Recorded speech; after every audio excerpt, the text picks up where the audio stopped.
Toyota dévoile son CHR+, donc c'est la version tout simplement électrique du CHR, qui était hybride rechargeable au mieux jusqu'à présent.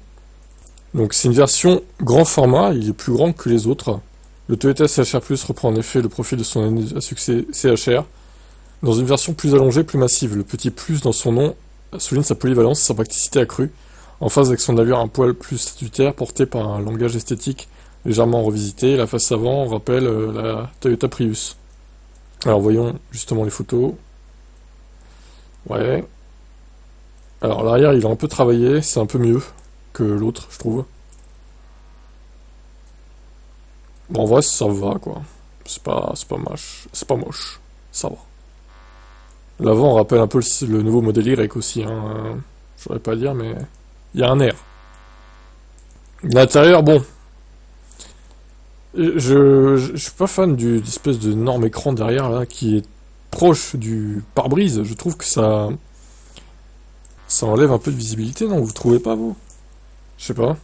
Je dirais que ça masque un peu ce qu'il y a en dessous du capot quoi. Faudrait voir installé dans le siège, voir ce que ça donne, mais je sais pas, mais peut-être que ça change rien en vrai, mais ça me paraît quand même un peu gênant, ce gros écran là. Il serait pas autant reculé, je pense que ce serait moins gênant quoi. Continuons, les specs. 4,52 m de long, 2,75 m d'empattement, et des roues de 20 pouces sur ce modèle présenté, mais il y en aura des plus petites normalement. Le CHR+, a l'air très accueillant, 90 cm entre les dossiers avant et les dossiers arrière, une garde auto généreuse renforcée par le toit panoramique, c'est prometteur. Le coffre, 416 litres, équivalent, oui, 3008.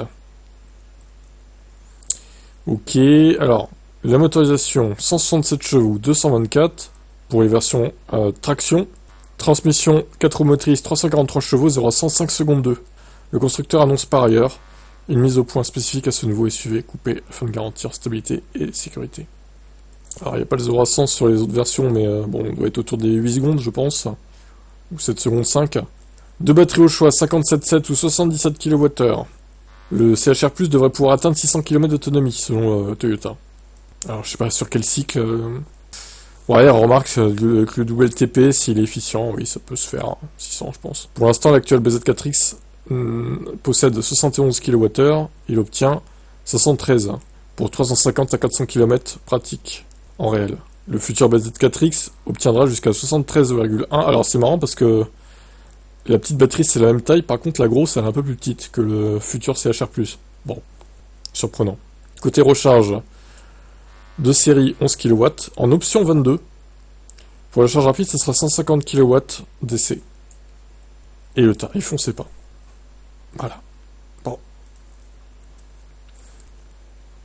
Eh ben écoutez, à voir. Bon, l'intérieur a l'air plus soigné.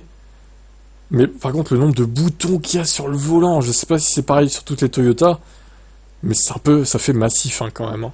Est-ce qu'il y a besoin d'autant de boutons de nos jours sur le volant? Je suis pas sûr. Hein. Bon, il y a du mieux chez Toyota. Maintenant, j'attends de voir le tarif, parce que si c'est hors de prix, ça sert à rien, au final, de pondre un véhicule comme ça. Il faut au moins qu'il soit aussi bien que les concurrents. Genre qu'il s'aligne sur le modèle Y, au moins, quoi.